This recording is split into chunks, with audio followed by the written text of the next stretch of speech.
Mangalore famous mango puri பண்ணலாம் வாங்க. அதுக்கு ஒரு மேங்கோ நல்லா பழமாக இருந்தால் நான் 2 மேங்கோ போட்டிருக்கேன். நல்லா 2 மேங்கோ வந்து நல்லா பல்ப் மாதிரி அரைச்சிக்கோங்க. அதில் ஒரு ஸ்பூன்னு சுகர் போட்டுக்கோங்க. சுகர் போட்டுட்டு நல்லா ஒரு கப் ஹாட்டாக போட்டுக்கோங்க. உங்களுக்கு எவ்வளோ கோதுமை வேணுமோ, உங்களுக்கு எவ்வளோ பூரி வேணுமோ அதுக்கேற்ற மாதிரி நீங்கள் மாவு போட்டுக்கோங்க. மாவு போட்டுட்டு நல்லா கொஞ்சம் லைட்டாக தண்ணி தெளித்து ஒரு ஸ்பூன் ரவை போட்டுக்கோங்க. ஒரு ஸ்பூன் ரவை போட்டுட்டு உப்பு போட்டுக்கோங்க. உப்பு போட்டுட்டு நல்லா தண்ணியை தெளிச்சுட்டு மேங்கோலேயே வாட்டர் இருக்கும், ஃபஸ்ட்டு அதை மிக்ஸ் பண்ணிக்கோங்க.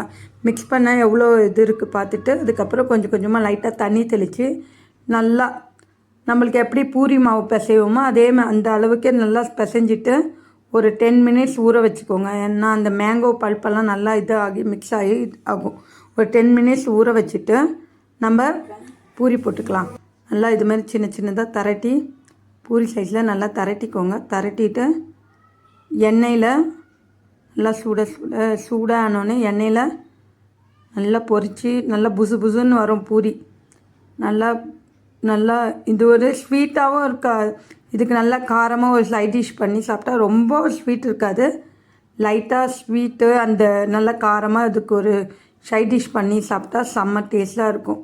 ஒன் டைம் நீங்கள் ட்ரை பண்ணி பாருங்கள். உங்களுக்கு பிடிச்சிருந்தா லைக் பண்ணுங்கள், ஷேர் பண்ணுங்கள், கமெண்ட் பண்ணுங்கள். மறக்காமல் பெங்களூர் சேனலை சப்ஸ்கிரைப் பண்ணுங்கள். தேங்க்யூ. இதுமாரி நல்லா புசு புசுன்னு மேங்கோ பூரி, மேங்கோ சீசன் முடியறதுக்குள்ளே இந்த பூரி பண்ணி பாருங்கள்.